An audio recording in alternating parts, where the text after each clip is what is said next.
Hey there, excuse me, miss. No disrespect, you The better. Hype, and today we're here with Billy Marie.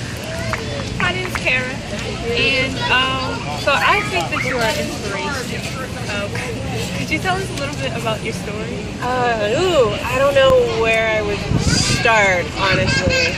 I think I've been traveling on and off for the past 3 years, typing free poems for people on my typewriter, just because it's something I'd like to do. This was the first year that I really decided, like, okay, you're going to quit the job, stop just having this as like a weekend hobby, and actually start going places. So last year, where was I? I was hitchhiking through California and Oregon.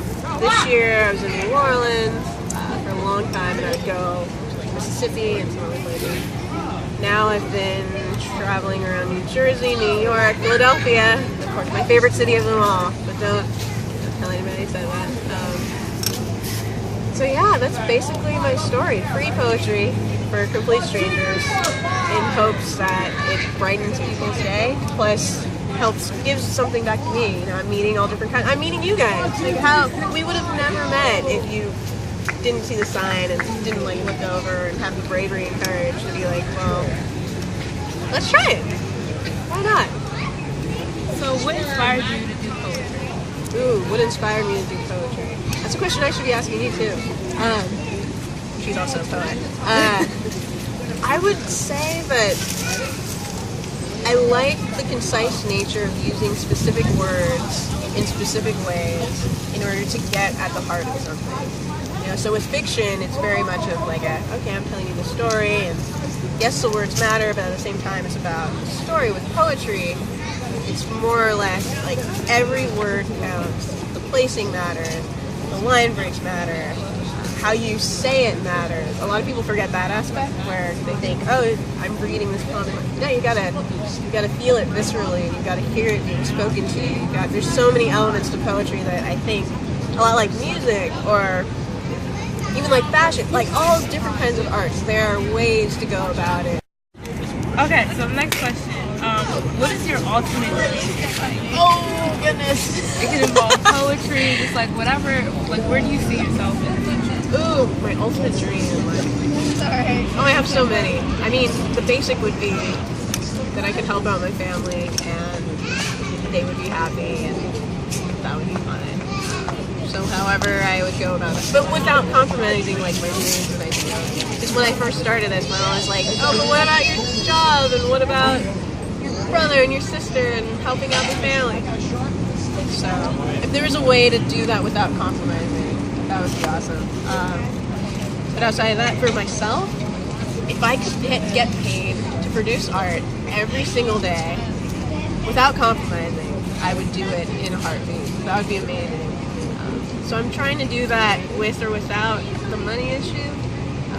Trying to snake my way around. We'll see though. We'll see. That's my idea. Awesome.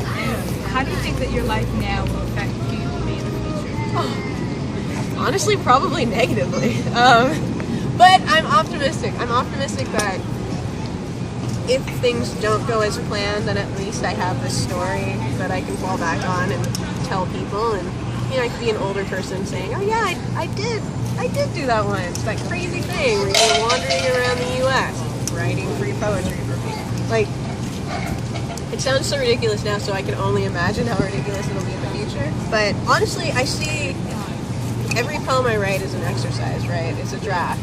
You're getting the first draft, the only draft, and it's yours. And so it's been a creative way to kind of express different things without just keeping it to myself.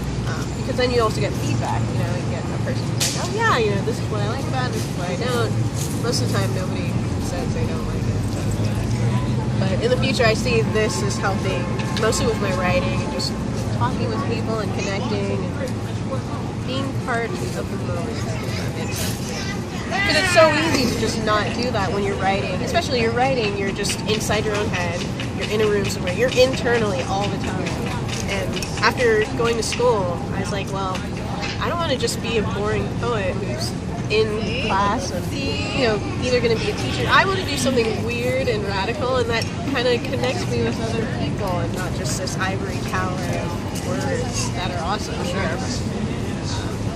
So that's the hope. What's the story? Ooh, yeah, the story. Oh, you gotta see the typewriter. Nobody uses typewriter. So it's actually a 1950s Royal, which just means it was made in the 1950s, and it's a Royal typewriter. I love the color, and that's why I bought it. I don't have a cool story. Like, I didn't find it in the attic, and it's not my grandmother's, and it's just, I saw it on eBay, and I thought, awesome. yeah, exactly. But the cool story comes in when, after I received it, I realized that the keys they were very sticky, and so it was hard to type with. So I had to Google places that could fix typewriters. And of course, as you can imagine, nothing came up except for this one shop in LA, East LA, Highland Park. This guy, Ruben, his dad had been fixing typewriters all throughout, the 70s, 80s, 90s. But his dad was really old, and I think actually passed away. And so Ruben, he was like 50 or something.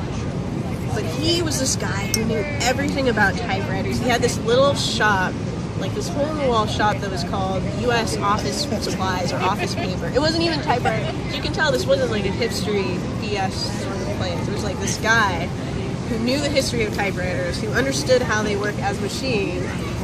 And I don't know, being in that place and then having him fix it, it was just this magical part. It cost money, as all things do. But it was such a good experience that I started telling other people about his shop, because, I mean, the last time I got it fixed was years ago, and it still works perfectly. The ribbons you have to buy. They're like $10 on eBay. But I don't know if they're going to keep making them, because I think the last typewriter company, like typewriting manufacturer, was closed down. It was in India, and it closed down maybe 2 years ago. Yeah, that was like the last manufacturer in the world. Thank you so much. No, thank you. It was really cool. I think your talking story to you. is really inspirational. Oh, hey. Good to hear. And stay tuned and keep watching The Hype. You're watching The Hype, TV for, by, and about young women.